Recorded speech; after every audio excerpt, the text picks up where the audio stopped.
Business owners, operators, and those in the service business, listen up. One of the most important things that you could do is to identify who your ideal customer is and create a climate where these ideal customers keep coming back to you and they tell the world what a phenomenal job you do. My entire business that I built from zero to selling it was purely on referral business. The job of doing interviews on a podcast and getting others to want to come back on is by making sure you give a fair interview. By doing business with raising money, if somebody gives you $10 million, or if I'm raising $1 million or $35 million, you want to make sure that $10 million becomes $30 million so other people say, man, when you give money to that guy, he converts the money.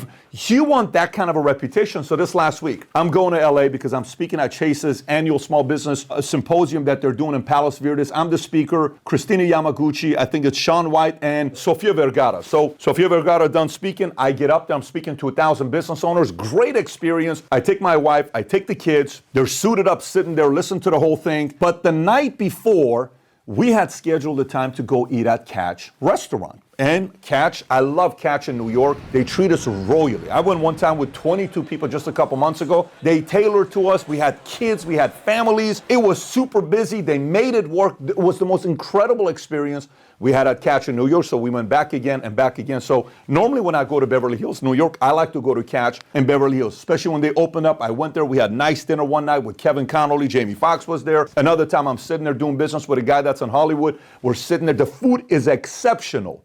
But let me tell you what happened this last time. We call in advance to this lady named Holly Ray to make a reservation. When I go to a restaurant, especially with my wife and kids, I have to have my back against the wall. You can call it whatever you want. After the military, this became something very important to me for me to see every single thing. So we always call in advance, and I said, I need to sit in the corner. We walk in. It's as if the moment the hostess saw us, the first thing my son says is, Tico, he says, wow, this place is empty. It's 7 p.m. The entire place is empty. Maybe there's 5 tables taken. Okay, and Catch is typically busy. And this is on a Friday night or a Saturday night. So we go in and 5 minutes goes. We still haven't sat down. Can you guys please wait over here? There's nobody else waiting. We're the only ones waiting. 10 minutes goes by. 15 minutes goes by. Finally, they take us to a table and it's in the middle. And I said, Sam, we asked for a table again. Yeah, did we forget? Maybe this is on us. Well, let me call. So we called. No, we emailed Holly Ray. So he has proof that we emailed this lady named Holly Ray. And the host is like, look, we can't do anything. I can't give you those tables over there. I can't give you this one. So they were going to give us this table round and the one that corner everybody was going to be sitting like. I'm like, this is weird. I don't experience service like this when I come here. Like,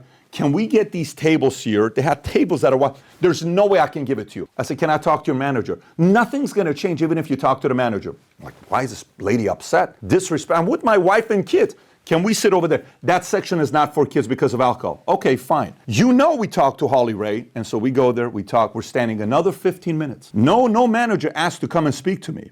They're just speaking to Sam. Great. We're standing there 20 minutes now. It's me, my wife, 3 kids, and I got my peers who are with me. We're waiting. Vinny, Sam, we're waiting to get seated. You know what happens? Nothing. Finally, I'm like, babe, make a reservation. Call Cut. Wolfgang Puck. We trust them. Let's go to Beverly Hills. 4 Seasons. We'll have dinner over there. They call Cut. So I pull up to the manager. So what's the manager's name? So the manager shows up. Her name is Kobe. I said, Kobe, let me get this straight before I leave because I love this place. And this has been the worst experience because I got my family and my kids. I can't waste 30 minutes when my kids stand around. The kids get bored. You have to get them settled down, right? She says, look, I said, we called Holly Ray. We asked to have our back against the wall. We specifically asked for a table.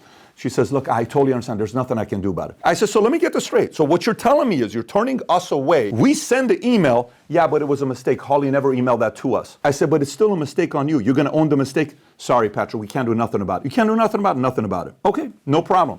I'm not going to sit there and beg for it.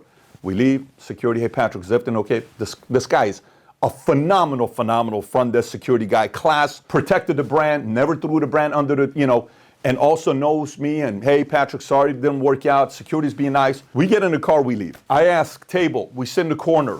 Experience, come in. We ordered this, we ordered that. Hey, we're going to get this bottle for you. All of a sudden, Wolfgang Puck shows up. Hey, Patrick, I'm still around. Did you forget about me? I'm like, Wolfgang Puck, what's up? It's been a few years. I had him on the podcast once, 7-8 years ago. Spago, world-class treatment, 10-course meal he gave me after the interview that we did. So we sit down. Wolfgang Puck is talking to everybody, leaves, comes back, talks to my wife, talks to the kids, takes a picture with everybody, royal treatment. Then while I'm leaving, the complete opposite service of Catch, I'm leaving. I go to the front. I say, can you direct me where the restroom is here? A girl named Sosi okay, who is, I believe, Armenian. She says, absolutely, no problem. She walks me all the way to the front of the lobby to show me where the bathroom is. Took about 45 seconds to go. There wasn't one of those things. Just go down there. The bathroom is there. She walks me all the way to the bottom. I'm like, wow, incredible service. Make a note. Great job, Sosi. We come back. Our waiter, his name was Marco. World class, how awesome he was. Helper, name was Jesse, who was helping him out. Unfreaking believable. Then I said, I'm curious. Catch, when they opened up in LA, it was like the place to be. You couldn't make any kind of reservations. Was it just a bad day for Catch?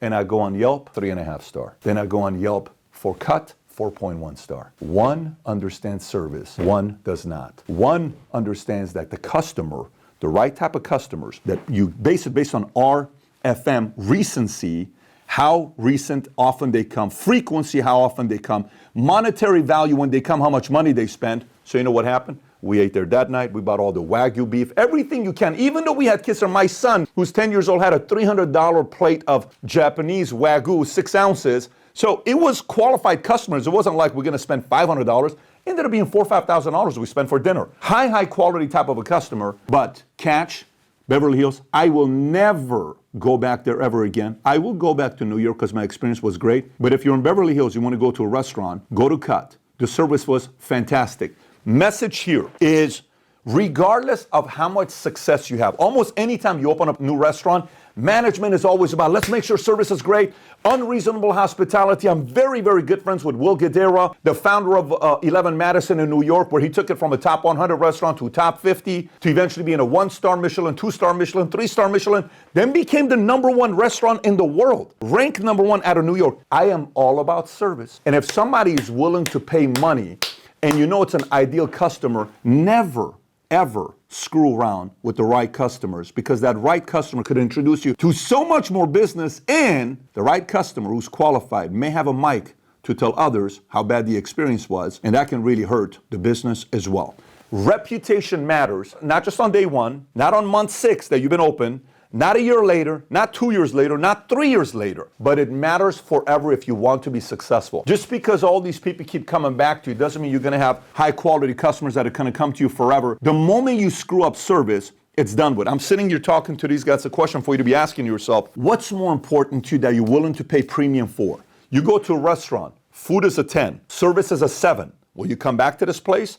What if you go to a restaurant where service is a 10, food is a 7? Where will you go? I value service so much because you can always improve this. Service is unbelievable. How they treat you, your wife, your kids, your peers, others you bring. There's a reason why Angelo Restaurant in South Florida, Mikhail, the manager, one of the greatest managers ever of Angelo, Casa D'Angelo, the owner Angelo, or the people that they have. There's a reason why we've been there a couple hundred times, because great service matters. By the way, this is not a rant about restaurants. This is a rant about any business owner out there, operator, executive, anybody. The expectation of making sure the experience for your customer doesn't drop off. And when you identify your ideal customer, you realize how valuable they are. Never, ever take a customer for granted, especially after you made a commitment with your staff to give them something you promised them in email documentation. You can't come back around and say, no,